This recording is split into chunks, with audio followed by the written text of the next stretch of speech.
asalaamaaleykum mbokk téléspectateurs yi ñu ngi leen di nuyu di leen gërëm ci seen teewaay fii ci télévision nationale di leen dalal bu baax ci seen émission Covid 19 mbas mi tey sunu gënu bés bi nag muy docteur Abou Sy di psychiatre coordonnateur de la cellule de soutien psychosocial ci mbirum Covid 19 mbas mi tey nag dañuy ñëw pour waxtaanee ak ñum mbirum prise en charge maladie naka lañ leen war a toppatoowee ak naka lañ war a def ngir dalal seen xel ngir nu mën leen toppatoo bu baax loolu yëpp dinañ ci ñëw bu ci kanamee ba laata loolu dañuy dellu fële sa ministère de la santé indi leen le point du jour maanaam feebar bi naka la taxawee tey ci sunu réew.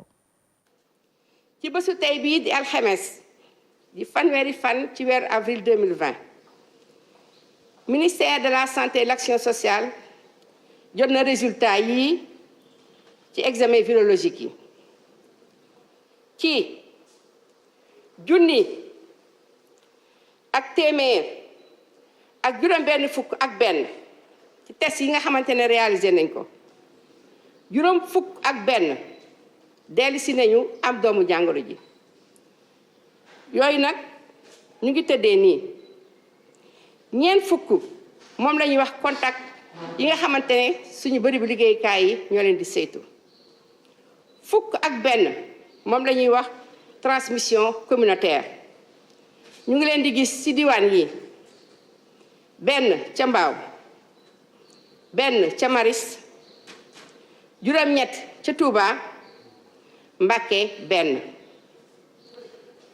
ci ñi nga xamante ne ñu ngi tëdd hôpital ñu leen di faj fukk ak juróom-ñeent biñ leen saytoo gisatuñu doomu jàngoro ji ci ñoom wër nañu ñu ngay jógee ci bëju forikaay yi ñuy wax dalal jàmm juróom-ñaar wër nañ fa Touba juróom Ziguinchor ñett Fann 3 ñett Diamniadio benn ñaari cas grave ñu ngi ba tey suñu service réanimation yi ca hôpital principal ak ci hôpital Fann ñi nga xam ne ñoo fa tëdd des fa seen wér-gi-yaram mu ngi ànd ak tan ci bésu tey bii ba mbas mi ñuy wax Covid 19 duggee ci suñu réew ba léegi am nañu juróom-ñeenti téeméer ak fanweer ak ñett yoo xam ne dañu ànd ak doomu jàngoro ji ci yooyu ñetti téeméer ak fanweer ak ñeent wër nañu juróom-ñeent génn nañu àddina benn delloo nañ ko ci dëkk ba mu jóge woon ñu dese tey ci ñu ñuy faj juróom téeméer ak juróom-ñett fukk ak juróom-ñeent ministère de la santé et l'action sociale mu ngi dooleeti di ñaax askan wi ñu gën a topp digtal yi nga xamante ne bu ñu ko defee kenn du am doomu jàngoro ji duñu ko wàllante mbas bii ñu naan Covid 19 génn ba faw ci suñu réew bi tudd Sénégal. waaw kay jërëjëf ñoo ko déggandoo donc ñu dalal donc sunu ganu bés bi muy docteur Abou Sy di psychiatre ñu ngi lay dalal bu baax docteur. jërëjëf Ramata. di la wax ne que tey nag gis nañ depuis quelque temps test yi ñu ngi gën a bëri ñu ngi yokk test yi ngir gën a mën a topp feebar Covid 19 bi yow nag nga xam ne yaay coordonnateur de la cellule de soutien psychosocial xam nañ ne ñi nga xam ne dañ leen di faral di def test yi mooy ñi nga xam ne xëy na doon nekk en confinement nekk ci hôtel yi ak yooyu ñoom naka la demee seen prise en charge ndax psychologiquement ñoom. ñu ngi mën a topp ndigal yi nu mu waree. waaw merci beaucoup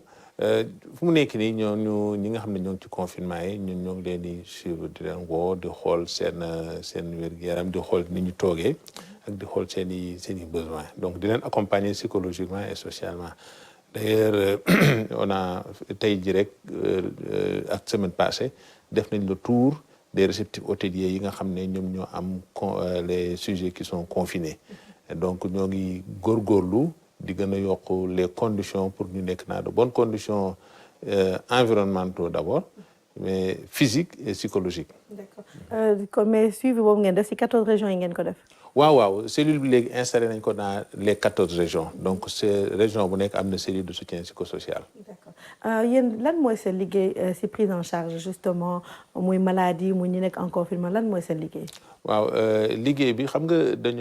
ay études dañoo wane ne ñi nga xam ne dañoo feebar wala ñu nekk en confinement lu bëri dafa am restriction de liberté te restriction de liberté boobu dafay àndal benn déséquilibre psychologique donc déséquilibre psychologique boobu bu nekkee nit ki jëloo ko en charge mën na ko déjà jural stress ci instant bi mu nekk mais tamit bu demee ba feebar bi dem ba ñu génn ci situation épidémie bi mën na ko indil yeneen stress donc mu nekk ce qu'on appelle li ñuy wax état de stress post-traumatique pour éviter loolu nag il faut nit ki instant bi nga xamee ne équilibre am dafa perturbé il faut ñu accompagner ko psychologiquement pour mu mën a équilibrer wu waaw mais tamit mu xam ne tamit li ko dal nii naam sax du loo xam ne c'est fréquent wante am na ay structures yoo xam ne ñoo ngi taxaw xam ne di dal na ko te di ko ci gunge. mais dañuy faral di dégg ne am na ñu siy daw wala am na nga xam ne dañuy dégg ne dañ koy wax ne dafa positif mu daw lan moo waral daw bi. waaw loolu ñun ci li ñu jàpp ñaar moo ko lal bu njëkk bi mooy ñàkk xam beneen mooy ragal parce que xam nga bu toujours comme li ñuy wax Covid bi li ko dafa am lu ko jiitu moom mooy li nga xam ne désinformation. nga xool sax ñu bëri dañuy jël sax naam ay foo lañ koy jàppee wante foofu dangereux la di yónnee information yoo xam ne nii c'est des fake news mooy information yoo xam ne dëgguwul information yi nag am na ñoo xam ne nii buñ ko jotee mën nañ xam ne dëgguwul mais am na ñoo xam ne buñ ko jotee duñ xam ne dëgguwul donc loolu noonu dafay am psychologiquement lu muy jouer ci population bi am lu muy jouer ci nit ñi loolu nag bu ñu demee ba nga xam ne nii désinformé nañ mooy joxe nañ une mauvaise information ba nga xam ne gars yi gëm nañ ne feebar bi day reyaate te reyaate dafa bëri wala nga xam ne taxawul léegi démontré nañ que loolu amul donc loolu nag moom moo tax nit ñi ragal bi ñu waroon ragal au lieu que mu doon benn peur boo xam ne da leen permettre ñu jël seen fagaru pour bañ a contaminer wala pour bañ a yóbbu transmission fu mu àggul dañuy dem ba peur leen léegi di am ay gestes yoo xam ne au contraire dafay yàq liggéey bi. mais par rapport à la prise en charge dafa mel ni yéen tamit da ngeen di jël en charge normalement personnel médical bi parce que foog naa toppatoo ñi am feebar bi tamit yombul psychologiquement. waaw effectivement parce que loolu dañ kaa gis ci yeneen dëkk yu mag yi nga xam ne ni am na personnel pour la santé mooy ñëpp ñi nga xam ne nii dañuy liggéey ci centre de traitement yi muy médecin infirmier hygiéniste même les agents de la Croix-Rouge xam nga ñoo xam ne nii ñoo ngi def liggéey bu takku ci malade yi loolu dañuy dem ba finalement dañuy sonn def li ñu mel ni ñuy tuddee burn-out loolu nag bu ñu leen bàyyee situation bu ñu leen ko jëlu tey mun na am leneen lu mu leen jural moo tax monsieur le ministre daal dañu jox instruction ne ñu naam sax yéen da ngeen toppatoo malade yi wante tamit sans personnel de santé bi nga xam ne ñoom ñoo ngi nekk di liggéey ñun tamit bëgg naa ngeen xoolal ma leen ba tax ne fu mu nekk nii ci centre de traitement yëpp yi am ñoo ngi suivre le personnel pour la santé di leen defal ay groupe de parole di leen defal tamit entretien individuel loolu mu nekk loo xam ne dafay renforcer la résilience du personnel pour la santé. waaw yow ban approche nga yaakaar ne war nañ ko am ngir ñu gën a une meilleure prise en charge des patients parce que gis nañ ne tamit que stigmatisation bi tamit xaw a oyofal liggéey bi daal. waaw xam nga loolu moom mooy comme li ma doon wax sànq li nga xam ne ragal bi ak ñàkk information bi tax na mu am benn comportement boo xam ne ni baaxul parce que bu nekkee nit ki dafa feebar génn ñu war kaa massawu war kaa accueillir mu ñëwaat ci biir société bi ñu koy joxoñ baaraamu tuuma te yow mi koy jeexoñ baaraamu tuuma wóoru leen la bu subaa di nga feebar te ku nekk bul la ko defoon du la neex donc loolu ñu mu nekk loo xam ne ni nekkul lu war a am parce que comme ni ma koy faral di waxee feebar dafa war a nekk loo xam ne tey jii ñun niñ approche bi ñu ci war a am dafa war a nekk maillage social bi dafa war a gën a serré les gens nekk autour di ñuy feebar xam ne feebar bi ñu am teguñu ko seen bopp yàllaa leen ko teg du feebar boo xam ne nii feebar bu honteuse la c'est pas une maladie honteuse mais c'est une maladie boo xam ne nii dafay wàllaate te bu amee nit kooku nga xam ne nii dem na ñu dul ko dans un centre de traitement mu doon loo xam ne yombul pendant le temps du traitement bu génnee soxla na réconfort au niveau de sa famille léegi nag bu nekkee ne nag yow dafa ñëw au lieu que nga ko réconforter nga rejeter ko su boobaa day tax keneen ku gis loolu bu feebaree du mën a dénoncer wu te bu dénoncer wul kat peut-être yow mii di rejeter nit ki dina la wàll parce que loolu dañ ko commencé gis mu nekk ay nit ñoo xam ne dañuy am feebar bi di nëbbatu ba am ay comportement di dem ci marché yi di def seen activité quotidienne mu nekk loo xam ne dafay augmenter la transmission entre nit ñi. mais est-ce que loolu yëg na ngi si sa def liggéey c'est-à-dire l'après Covid nit bu feebaree ba wër mu ñibbi est-ce que yéen a ngi koy dimbali si réinsertion bi. waaw xam nga kër docteur d'habitude dañ doon def boo ñu la fajee ba nga wér rek ñu génne la wante bii tamit monsieur le ministre a donné des instructions claires il a dit que ne nit ki malade bu nekk nañ ko topp ci bu muy avant muy dugg centre de traitement bi mu duggee centre de traitement bu mu génnee centre de traitement ba keroog muy delluwaat këram parce que daa am un aspect important moom mooy lan mooy yenn saa yi dañu gisoon ne ay malades yoo xam dañuy génn seen kër décontaminé guñ ko wala seen kër dañ nekk confinement wala nekkuñu dans des possibilités pour dem dellu seen kër su boobaa ñun cellule bi dañuy def tout le nécessaire pour jël ko en charge d'ailleurs sax am na benn cas boo xam ne ni benn mag boo xam ne bi mu génnee un de nos partenaires lañ ko référé mu yor ko ba si waa këram génn donc ñu doog ko jébbal waa këram parce que xamoon nañ ne âge bi mu am mënul woon nekk moom donc këram donc loolu mu nekk ay aspects yoo xam ne aspects yu bees la dans la prise en charge.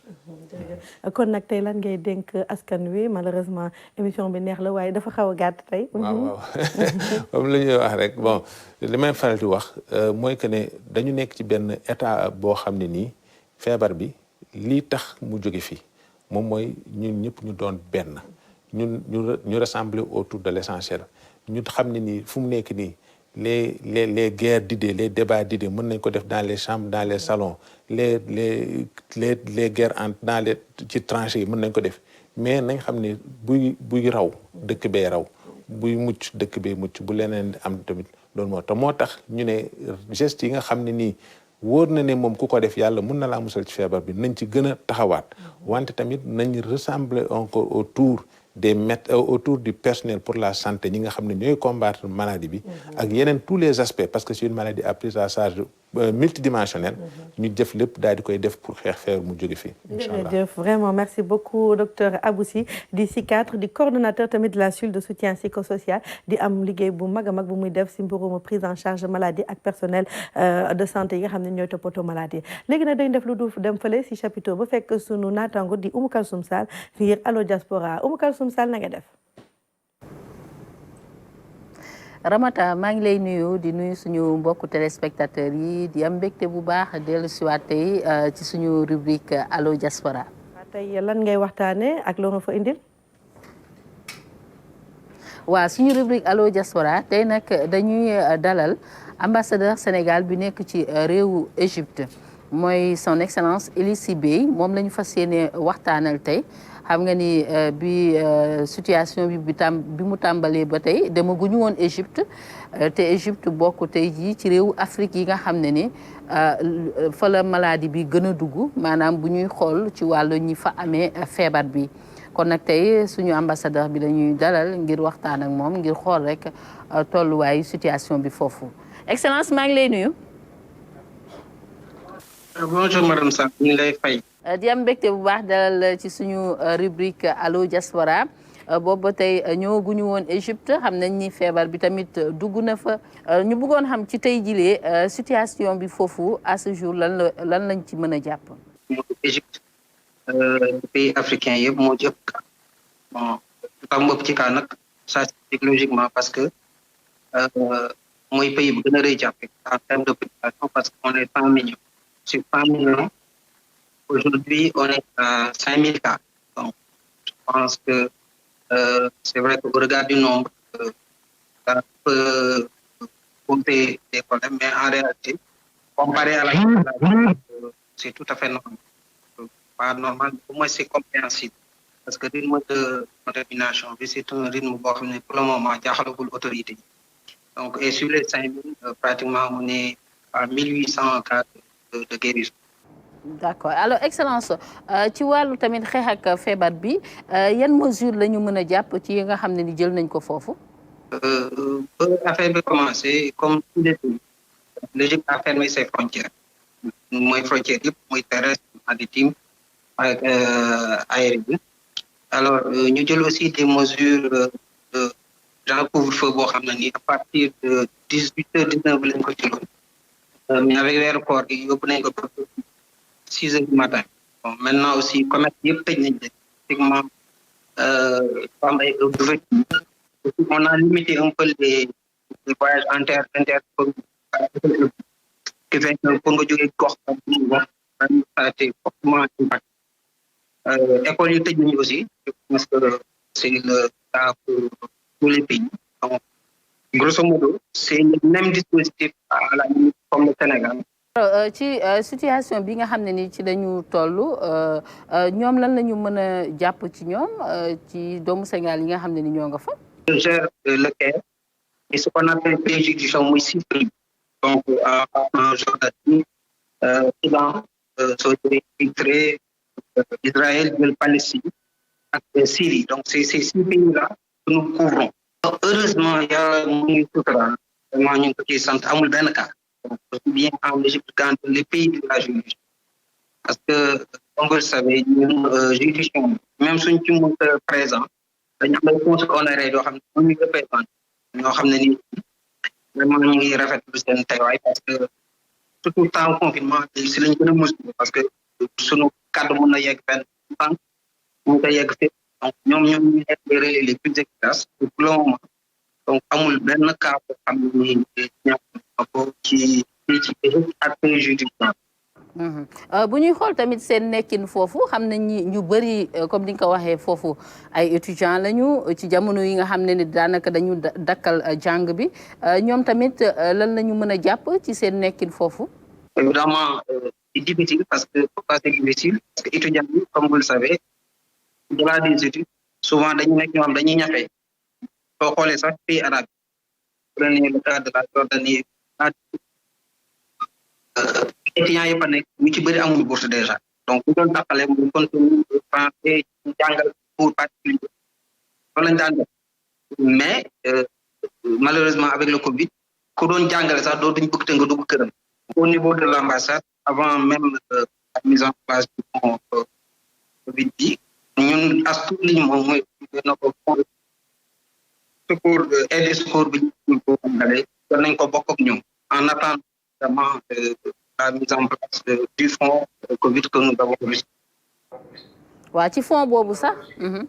ci fonds boobu sax je pense que am na réew yu bëri yoo xam ne jot nañ déjà première tranche bi xaw ma ndax Égypte ci réew yooyee la bokk fu mu nekk nii excellence. waaw jot nañu 10 millions. jot nañ 10 millions. Comme je l'ai précisé 10 millions c'est pas pour l'Égypte c'est pour les pays de la juridiction parce que l'Égypte moo am aussi pays juridiction yi may gérer donc ce qui fait que déjà les premiers éléments yi ñu recevoir de Dakar muy ñu mettre en place le comité de gestion de ces fonds-là ça a été fait. On a reçu aussi du ministère des Affaires étrangères donc benn première tranche mais les premières tranches avec des populations bien ciblées comme je l'ai dit ñun amuñu Sénégal am na vraiment décès wala am na coronavirus alhamdulilah loolu moom ñu gën a au-delà de ça nag on a c'est vrai des gens qui sont bloqués ñi nga xam ne ni dañoo dem ba crise bi amee ñu bëgg a jël aéroport yi tey dañ doon jàng fii pare nañ jàng ñu ngi bloqué à peu près bëri na mais à peu près une dizaine de personnes que nous gérons na si de ko entrevoir nan mais ne serait-ce que ñoom ñoo gën a priorité ci de là c'est les étudiants il y a beaucoup d'étudiants non boursiers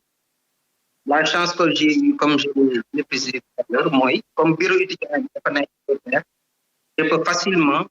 rapidement savoir qui est boursier qui n'est pas boursier. D'accord jërëjëf maa ngi lay jaajëfal bu baax excellence leer na. merci beaucoup madame Sarr yal na yàlla. Voilà Ramata mu nekkoon son excellence Elissi Bey moom mooy ambassadeur Sénégal foofu ca Égypte ñëwaat na ci situation bi nga xam ne ni am na fa xam ngeen ni Égypte tey jii weesu nañu juróomi junni cas ñoo xam ne amee nañu feebar bi waaye nag doomu Sénégal yi fa nekk amu ci kenn koo xam ne ni amee na feebar bi muy di information bu am solo wax na it ci fond bi nga xam ne ni jëm na foofu jëm ci Égypte waaye tamit ci pays yi nga xam ne ni bokk nañ ci juridiction am nee na jot nañu première tranche bi mu mel ni dina jëm ci sénégalais yi nga xam ne ni bloqué nañ foofu demoon fa mission wala daal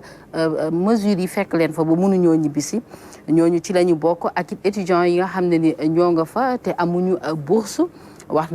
na ko ñu toll tey ji ci recensé ñi nga xam ne ni ñoo ci war a bokk kon nag tey loolu la ñu andi woon ci seen rubrique Allo Diaspora di leen jox rendez-vous ëllëg incha allah. jërëjëf Moukalsoum Sall tey nag kontaan nañ trop bu ñu demalee Égypte ndax Égypte c'est vrai que ñu ngi si doon wax tamit seen kaa xaw na jaaxal nit ñi mais xam naa neen si dellu si waat nu dalal nag sunu natango di Adjaratou Fatou Sakho un plaisir de te recevoir comme tous les soirs ñu ngi lay dalal ak jàmm. bonsoir Ramata. bonsoir Fatou léegi nag tey dañu bëggoon ñëw si situation monde bi comme ni ñu koy defal saa su ne Covid 19 bi tey naka la si taxawee. waaw yokku na mais par rapport ak démb tane na tuuti parce que tey ñu ngi am 75 986 cas par rapport ak évolution bi wàññeeku na lu toll si 5 909 kon wàññeeku na tuuti nouveau cas yi kon tey mi ngi si juróom-ñaar fukk ak juróom yu teg juróom-ñeenti téeméer ak juróom-ñett fukk ak juróom-benn ñi nga xamante bi ñoo fi ñàkk seen bakkan toll nañ tey si 230 804 diggante démb ak tey bu ñuy xayma. tollu nañ ñi nga xamante bi ñoo fi ñàkk seen bakkan ci 4877 maanaam ñeenti junni yu teg juróom-ñetti téeméer ak juróom-ñaar fukk ak juróom-ñaar bu ñu xoolee ñi nga xamante bi ñoom lañ fi jot a faj tollu nañ ci million ak fanweeri junni ak ñeent yu teg juróom-ñaari téeméer ak juróom-ñaar fukk ak juróom-ñett wala ak ñett autant pour moi ñi nga xam ne ñoo fiy dund ak doomu jàngoro bi ñu ngi ci ñaari million ak ñaar fukki junni ak juróom-ñaar yu teg juróom-benn téeméer ak juróom-ñeent fukk ak juróom-benn. Globalement tey le monde ñi fi laale ak doomu jàngoro bi depuis mu feeñee ci Chine ci mois de décembre ba tey tollu nañ ci 3 249 022 maanaam ñetti millions ak ñaari téeméeri junni ak ñeent fukk ak juróom-ñeent yu teg ñaar fukk ak ñaar li mooy situation globale monde bi. D'accord. Nous dina aussi situation par pays. waaw États-Unis ba tey moom moo jiitu mais tey ni ñu classé dañu dem ci nga xamante bi dëkk yi nga xam ne moom la feebar bi gën a faagaagal fa nga xam ne ñoo fa ëpp ay décès ba tey États-Unis moom moo ci jiitu ñoom ñu ngi ci 61 717 décès juróom benn fukki junni ak benn yu teg juróom-ñaari téeméer ak fukk ak juróom-ñaar bu ñu xoolee diggante démb ak tey lu toll ci junni ak juróomi téeméer ak fukk ñàkkaat nañ fa seen bakkan ca réew moomu doon na réew mi nga xam ne tey ñoo ëpp ñi faatu ci feebar bi di coronavirus te ñoom pourtant teelu faa dugg lool. Italie moo ci topp parce que nag bu fa feebar bu duggee fëtalu boo xam ne même xool nañ ne temps yi yëpp dañu wàññeeku bu baax a baax seen li mu décès par jour mais ba tey dabaguñ leen bu baax donc ñu ngi ci 27 967 décès ñaar fukki junni ak juróom-ñaar yu teg juróom-ñeenti téeméer ak juróom-benn fukk ak juróom-ñaar seen ay cas tey toll na ci 205 463 ñaari téeméeri junni yu teg juróom ak ñeenti téeméer ak juróom-benn fukk ak ñett boo xoolee évolution journalière bi ci décès bi ñu ngi ci ñetti téeméer ak ñaar fukk ak ñett. ñu dem donc Royaume-Uni tey. waaw Royaume-Uni moom lañ daawul gis ci tableau yi parce que moom bon feebar bi yéex na fa dugg tuuti mais bi mu commencé fëtalu léegi taxawatul tey jii bu njëkk Espagne moom moo jiitu woon sax mais moom romb na Espagne romb France romb Allemagne ñëw tey occupé 3e place mondiale ci nga xamante bi ñoom la feebar bi gën a faagaagal ay décès toll na diggante démb ak tey ci 26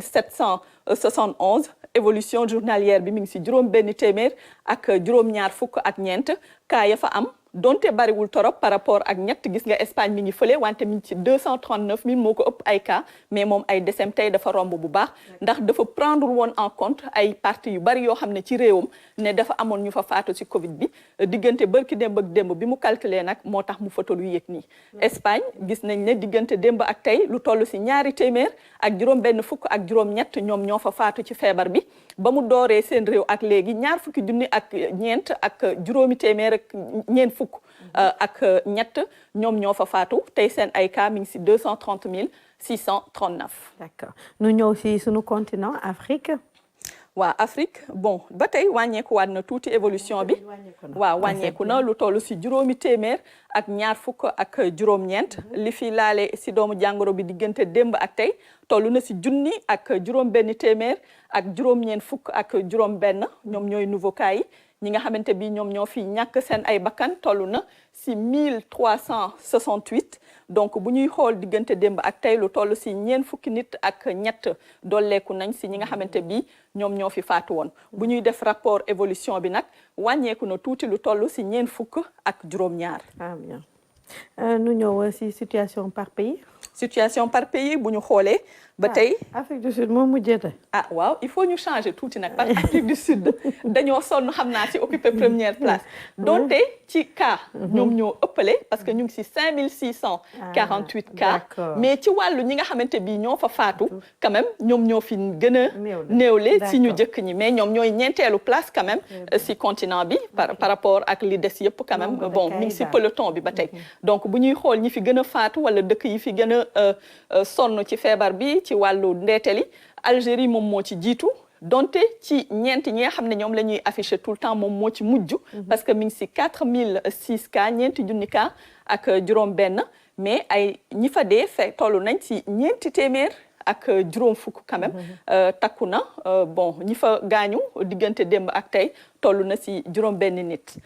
Égypte moo si topp moom la Umu Kalsum demoon seeti sànq tey temps bi moo ñu xoj moo tax ñu annulé focus bi mais dina ci ñëwaat beneen bés ay décès wam toll na si ñetti téeméer ak juróom-ñeent fukk ak ñaar diggante démb ak tey ñu toll si fukk ak ñaar ñoom ñoo fa faatu seen ay cas toll nañ si juróomi junni ak juróomi téeméer ak fanweer ak juróom-ñaar ñoo xamante bi tey ñoo fay dund wala ñoo fa laale ak doomu jàngoro bi Maroc 4359 ñeenti junni ak ñetti téeméer ak juróom fukk ak juróom-ñeent ña fa faatu toll nañ ci téeméer ak juróom-ñaar fukk diggante démb ak tey ñaar rek ñoo fa rotle ay bakkan kon ba tey Afrique du Sud tey enregistré wu ñu décès macha allah yal na jëm kanam alors ñu dem léegi si conseil pratique tey dafa mel ni da nga indiwaat mbirum distanciation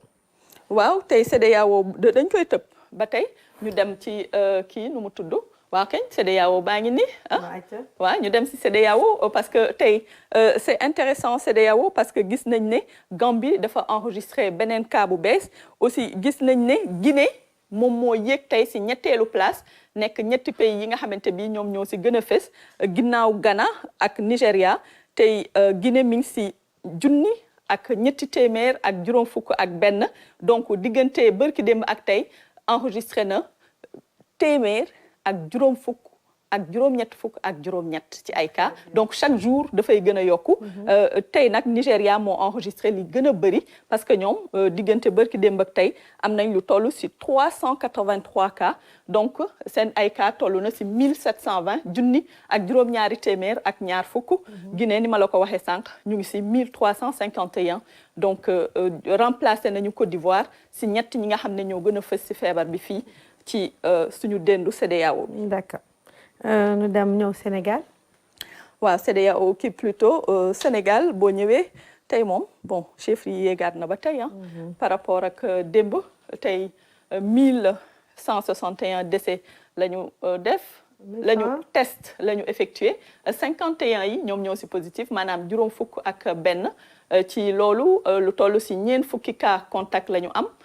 ñeneen ñi mooy ñi nga xamante bi dañuy juux ci biir askan wi te xamuñu fu ñu jëlee feebar bi toll nañ ci fukk ak benn muy cas communautaire yi bu ñuy xool globalement cas confirmé yi depuis fi feebar bi dugg toll na si juróom-ñeenti téeméer ak fanweer ak ñett cas actif yi maanaam ñi fiy dund ak doomu jàngoro bi ñu ngi si juróomi téeméer ak juróom-ñett fukk ak juróom-ñeent ñi fi jot a wér ñetti téeméer ak fanweer ak ñeent district yi toll nañ si fanweer ak ñett tey fukki région ak benn juróom-ñeenti décès lañ fi enregistré booba ba tey depuis nag ñu commencé wax cas communautaire lu toll si téeméer ak juróom-ñeenti nit considéré nañ leen fi comme cas communautaire fi ñu leen enregistré tey mi ngi ci Mbao benn Mariste benn Touba juróom-ñett Mbacké benn région yi 560 pour Dakar juróomi téeméer ak juróom-benn fukk Diourbel téeméer ak ñaar fukk ak juróom-ñett Tambacounda juróom fukk ak juróom-ñeent Thiès juróom fukk ak juróom Louga fanweer ak benn Sédhiou ñaar fukk ak juróom benn Ziguinchor fukk ak juróom ñaar Kolda juróom-ñett Saint-Louis juróom Kaolack ñett Fatick macha allah. mi ngi ci benn ba tey. ñu encouragé ko bu baax si loolu nu ñëw léegi si li nga xam ne da nga tàmm di nu ko indi muy conseil pratique tey ngay wax mbirum distanciation du loolu. waaw dañuy demaat ak SNEIPS ba tey moom mooy service bi nga xam ne moo yor communication ministère de la santé bi tey mu ñëw ak affiche bu rafet ci arrêt bus yi nga xamante bi dañuy wane nit ñi ñu war a toogee respecté ba tey dandante bi ci bërëb yi nga xam ne riso dafa yomb ba pare boole kook takk masque yi muy ay image yu am solo aussi ñu wax ne rek bu dee góorgóorlu nañ ba ci arrêt yi aussi nit ñi respecté dandante bi bu ñuy dugg ci bus yi nañ ko rangaloo nank rek mu bañ a am buuxante mu jekk ba dee ñëpp dinañ dugg ñëpp toog parce que léegi bus yi dootul jël place bu ëpp li mu war a jël te dañuy bàyyi ay espace ci diggante yi donc xër-xër bi ak xëccante bi donte nit ñi dañuy yàkkamti couvre-feu bi bañ leen fekk ci yoon bi mais jaru ko parce que nag nga àgg ci dal moo gën nga yóbbaale musiba sa kër. dëgg la ñu ñëw ci coronews nag da ngay waxtaanee tey mbirum benn médicament benn garab bu ñu tuddee remdesivir c'est ça. voilà remdesivir. remdesivir pardon oui c'est pareil anglais ay français la rek garab la boo xamante bi ñu ngi ko génne woon ci temps bi ñuy faj Ebola bi. Ebola tam xam nga xawoon na lëmbe tuuti askan wi waaw amoon na benn laboratoire américain boo xam ne moo defoon gëstu yi ba génne fa